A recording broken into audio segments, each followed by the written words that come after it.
Սրտանց փառք Տիրոջը, որ այսօր Աստված մեզ հավաքել այս վայրի մեզ սիրելիներ, որպեսզի մենք մոտիկանանք իրեն, իր հետ հաղորդակից լինենք, իր սերը, իր ներկայությունը վայելենք եւ կարողանանք իրապես այսօր մեր սրտերը խորը բացելով Տիրոջ առաջ, բոլոր այն վիճակները, որոնք կան մեր կյանքի մեջ, հաշտվելու Տիրոջ հետ, հաղորդ լինելու այն տկարությունները, այն դժվարությունները, որոնք կան մեր կյանքի մեջ, մեզանից դուրս հանելու։ Եվ այս ամեն բաները մեր կյանքի մեջ կարող անի միայն մեր Տեր ու Փրկիչ Հիսուս Քրիստոս։ Եվ դրա համար շատ կարևոր է, որ այսօր մենք եկել ենք Տիրոջ տուն, բացենք մեր սիրտը նրա առաջ, գանք այն փափագով, այն ծառավով, հավատալով, սրտանց հավատալով, որ մեր Տեր այսօր իր խոսքի համաձայն ինքը ներկա է այստեղ։ Եվ մենք եկել ենք ոչ թե մարդուն հանդիպելու, այլ Տիրոջը հանդիպելու, Տիրոջից ստանալու, Տիրոջից առնելու և իր հետ հաղորդակից լինելու սիրելիներ։ Եվ մենք մի բան պիտի հասկանանք մեր կյանքի մեջ, որ մեր կյանքի մեջ պատահական ոչինչ չկա։ Այսօր պատահական չի, որ դու այստեղ ես, պատահական չի այսօր քո կյանքի մեջ այն ինչ որ կատարվել է, որովհետև Աստված իր ծրագրերը, իր գործը և իր ողորմությունները ունի մեր կյանքի մեջ, որ պիտի անի սիրելիներ։ Ես ուզում եմ մի տեղ կարդամ Սուրբ Գրքից եւ մի կարճ կխոսենք սրա շուրջ եւ աղոթ կանենք Տիրոջ առաջ։ Տեսեք ինչ է գրված Գործ Առաքելոց 2-րդ գլուխ 25 համարի մեջ։ Վասնզի Դավիթը անոր համար կսե. ամեն ատեն Տերը կտեսնեմ իմ առջևս, քանի իմ աջ կողմս է, որպեսզի չսասանվեմ։ Անոր համար ուրախ եղավ իմ սիրտս և իմ լեզուս ցնծաց, նաև իմ մարմինս ալ հույսով պիտի հանգստանա։ Փառք Տիրոջը։ Վասնզի Դավիթը անոր համար կսե. ամեն ատեն Տերը կտեսնեմ իմ առջևս, իմ աջ կողմս է։ Գիտեք սիրելիներ, շատ կարևոր է, որ մարդը կարողանա տեսնի Տիրոջը։ Ոչ թե ինչ-որ մեկին տեսնի իր կողքը, կամ չգիտեմ իր հույսը մարդու վրա դնի, կամ իրավիճակների վրա դնի, կամ ինչ-որ մարդկային բաների վրա հիմնվի, այլ նայի Տիրոջը։ Եվ սա շատ կարևոր է, որ ամեն մեկիս կյանքի մեջ մեր հայացքը, մեր հավատքը ուղղվի դեպի Տերը, որ մենք Տիրոջը տեսնենք մեր կողմը։ Եվ Դավիթը այս խոսքերը, երբ որ ասում է սիրելիներ, չի ասում սա ինչ-որ մի անձնավորություն մեկը, սիրելիներ, որ Իսրայելի մեջ, որ մենք նայում ենք Դավիթը ամենահաստատված մարդն էր, ամենազորավոր մարդն էր, ամենահարուստ մարդն էր, որի վրա շատ բաների վրա կարող էր ինքը հենվել, շատ բաների վրա կարող էր իր հույսը դնել, շատ բաների վրա կարող էր ինքը, չգիտեմ, դրանով ինքը ուրախանալ, բայց այս խոսքերն ասում, ես Տիրոջն եմ, իմ առջևս տեսնում, իմ աջ կողմս է, և դրա համար իմ սիրտս ուրախ պիտի լա, և իմ մարմինը հույսով պիտի հանգստանա, այսինքն իր ուրախության կենտրոնը, սկիզբը, դա միայն Տերն է, միայն իր խոսքն է, և սա տանում է մեզ այն ճշմարտության հույսին, ճշմարտության ուրախությանը, որ մեկը քո ձեռքից այդ ուրախությունը չի կարող վերցնել։ Եվ Դավիթը 39 Սաղմոսի մեջ սիրելիներ, տեսեք ինչպիսի խոսքեր ասում։ 39-ի 5-րդ խոսքը այսպես է ասում.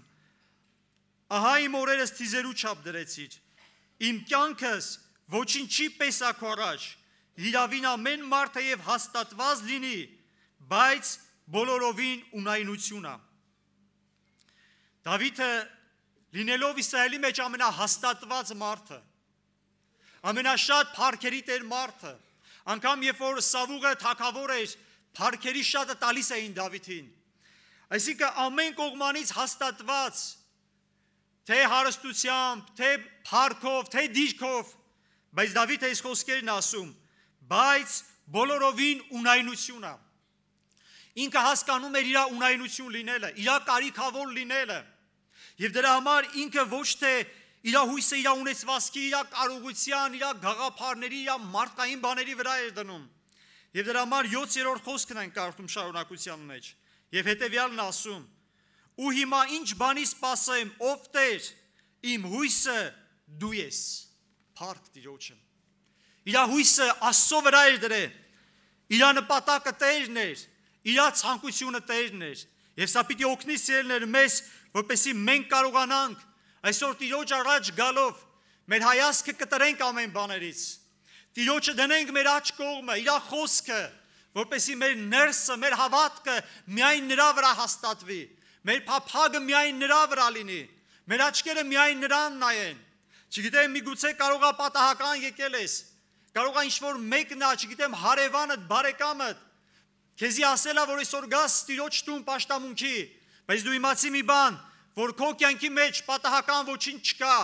Աստված բերել է քեզ մի նպատակի համար, որ քո հայացքը ամեն տեղից կտրես, ինչ վիճակի մեջ որ կաս, եւ քո հայացքը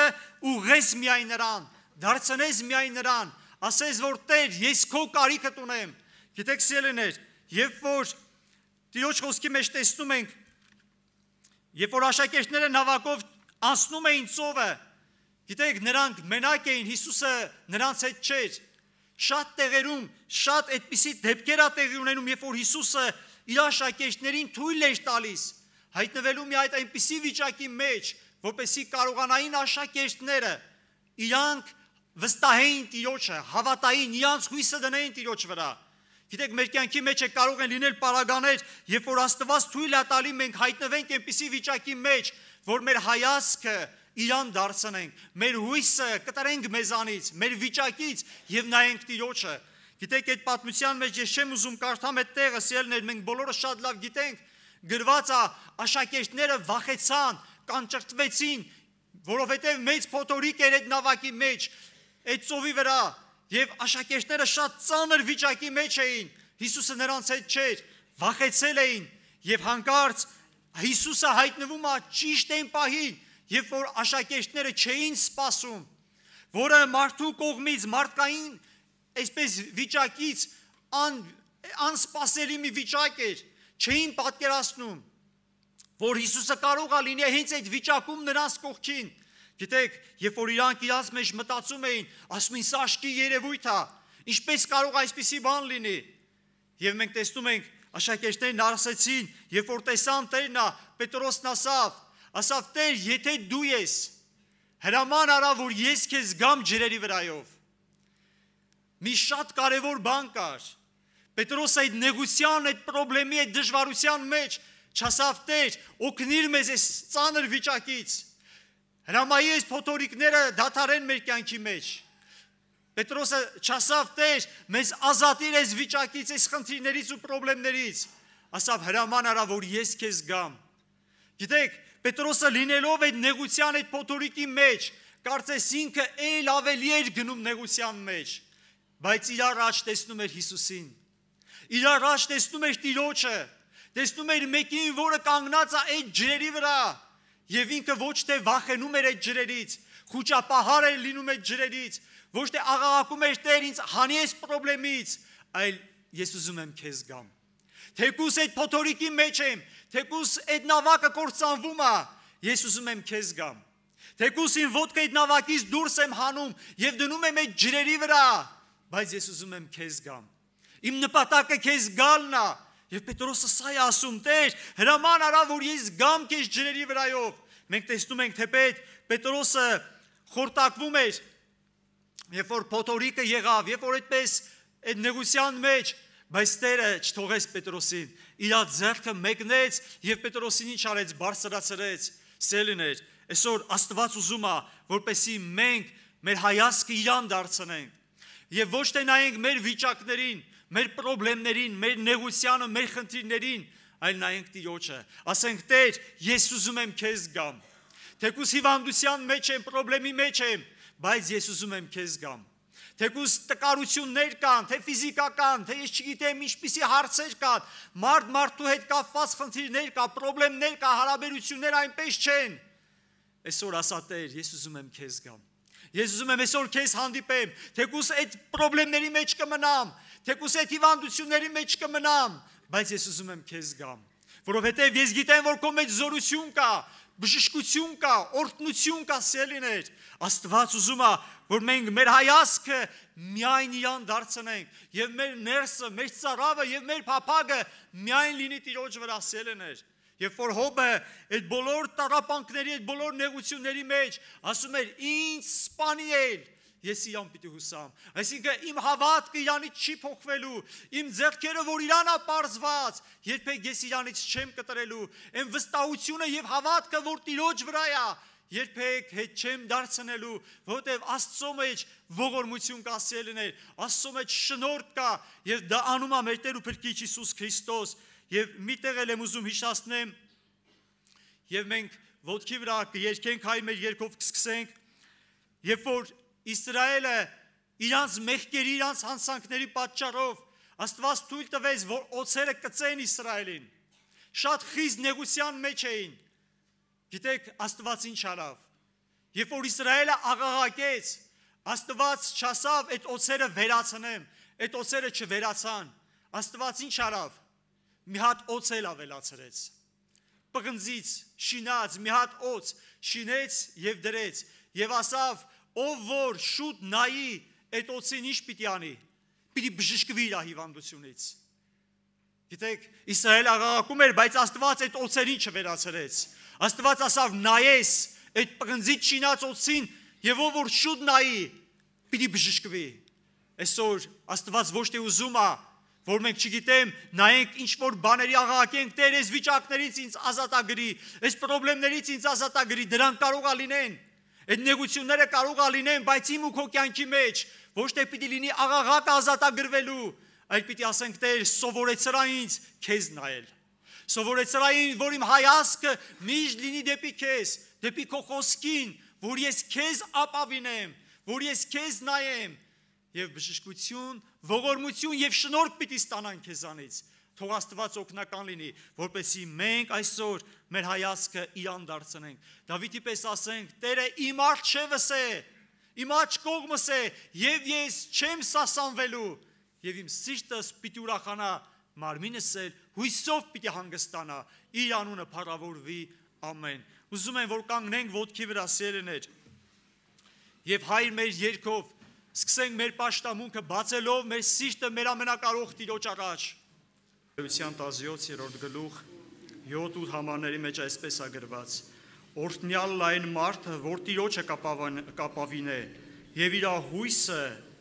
Տերն է, անիկա ջրի ճամփաներուն տնկված ծառի պես պիտի լա, որ իր արմատները գետնիկով երկարացնելով տաքության գալը պիտի չտեսնե, հապանոր տերևը կանաչ պիտի լա, երաշտության ատենը նեղություն չի քաշե, ու միշտ պտուղ պիտի տա փառք Տիրոջը։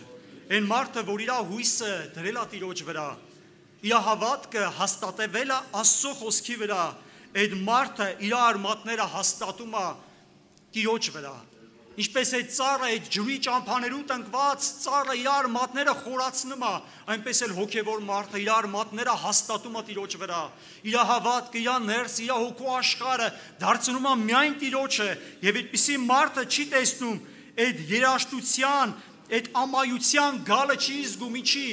Այսօր ինչի ուզում է գա քո կյանքի մեջ, ինչ խնդիրներ, ինչ դժվարություններ, եթե դու հաստատված ես Տիրոջ վրա, այդ կյանքի հոգին բխում է քո մեջ, դու լեցված պիտի լինես իր ներկայությունով, իր սիրով, իր քաղցրությունով, եւ քո կյանքի մեջ այդ դժվարությունները դու չես նկատելու։ Թող Աստված օրհնի, Տեր օգնական լինի։ Եվս մի անգամ աղոթքով գանք Տիրոջ ոտքերի առաջ։